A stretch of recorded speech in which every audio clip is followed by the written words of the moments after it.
RMC 6h05, ça s'est fait sous les applaudissements malgré la vive opposition de la droite. Après des débats passionnés, l'Assemblée nationale a voté hier soir en deuxième lecture l'ouverture de la PMA à toutes les femmes lesbiennes et célibataires. Romain Cluzel.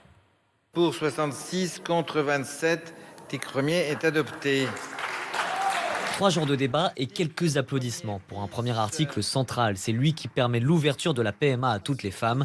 Un moment fort pour les partisans de cette PMA comme Guillaume Chiche, député écologie, démocratie, solidarité des Deux-Sèvres. C'est évidemment une étape importante. L'adoption de ce premier article vient consacrer une égalité des droits entre toutes les femmes dans l'accès à une pratique médicale, qui est la PMA. C'est un élément absolument saillant du projet de loi et c'était important de pouvoir l'adopter dans cet hémicycle en seconde lecture. Les députés ont malgré tout retiré 2 dispositifs à la demande du gouvernement. La PMA post-mortem pour qu'une femme continue sa PMA après le décès de son compagnon et la ROPA, une maternité partagée dans un couple de femmes. Une maigre consolation pour Annie Genevard, députée LR du Doubs, opposée à cette loi. Ce sont 2 victoires dans le contexte général d'une loi qui est de notre point de vue une très mauvaise chose. Donc bien sûr on se satisfait et on mène le combat sur tous les aspects de cette loi qui franchissent des lignes rouges.